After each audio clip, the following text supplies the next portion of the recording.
The animals see us in our wholeness. They don't see us with all the labels that society puts on us or we put on ourselves. They don't see us with blame or shame. They just see us in our true wholeness and in our beauty. And as they look at us and they interact with us, they help us start to see ourselves that way. I'm Sonya Wingard, and I'm the Executive Director of Animals as Natural Therapy.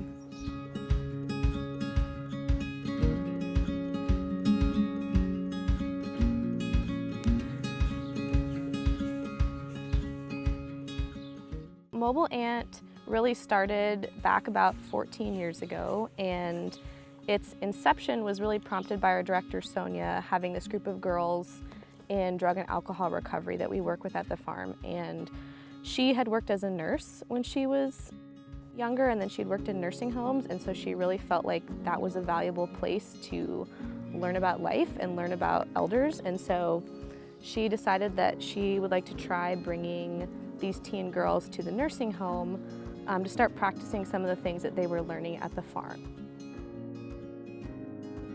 I'm Jessie Pemble, and I am the Mobile Ant Coordinator for Animals as Natural Therapy. I have actually been connected to ants since I was a kid. I came to summer camp here, I came to programs here, so it's really fun to now be back in a position where I can now help other people access ant.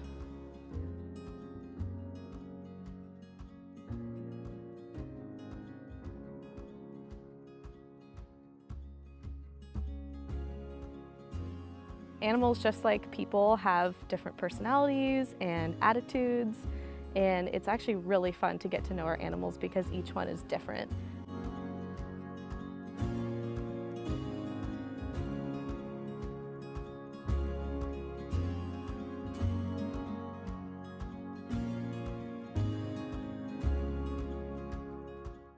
So this is Ingrid, one of our rabbits, and Ingrid is a mini lop.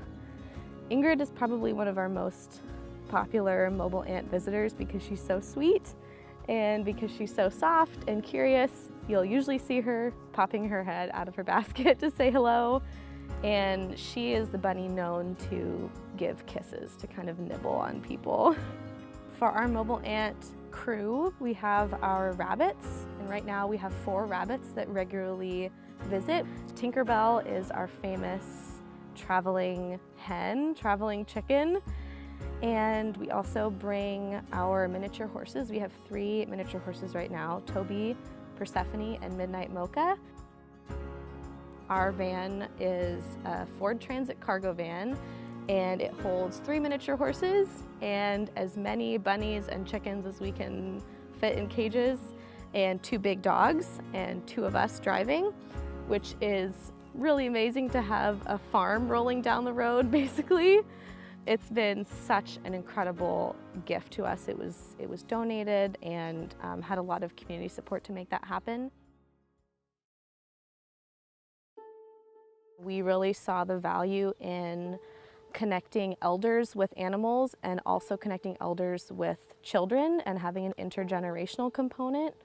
Many of the folks who are in nursing homes right now are the generation that grew up on farms, and so they have a real connection to farm animals. And so for folks who are dealing with dementia and Alzheimer's and other sorts of memory loss and things that you're dealing with as you get older, having connections to your youth and to your younger self can be really powerful for people who are away from their own families and away from their own animals.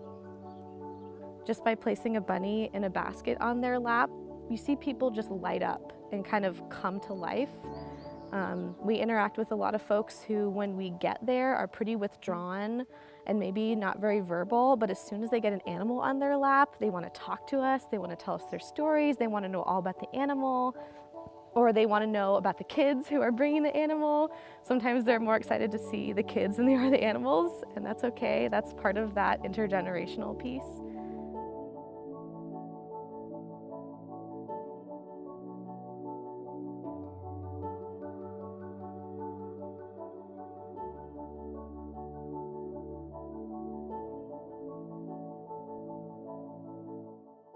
We have a couple places that we're going right now.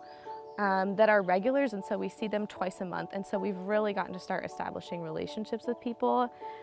Even though it's a memory care facility, they remember us and they ask, when are you bringing the horses, or when are you bringing the bunnies again? And it's just really delightful to get to bring joy to these people who we don't really know much about the rest of their day, the rest of their lives there, but we know that we can make a difference in that hour that we're there.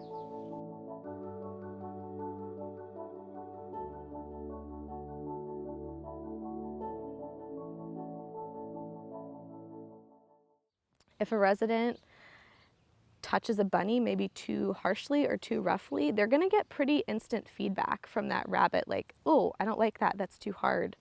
And that's right there a learning moment that maybe they won't treat their caregiver so roughly next time that they're upset, you know? So it starts to translate into the other areas of their life.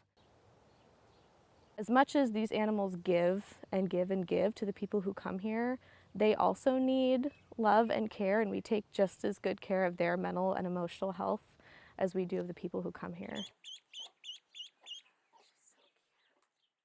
It's been so cool to see the support from our community of all the people who want to participate in Mobile Ant to give back to this population that we often kind of shun out and close out. I see this farm as just kind of a sacred place where people come to discover their possibilities and become their best selves.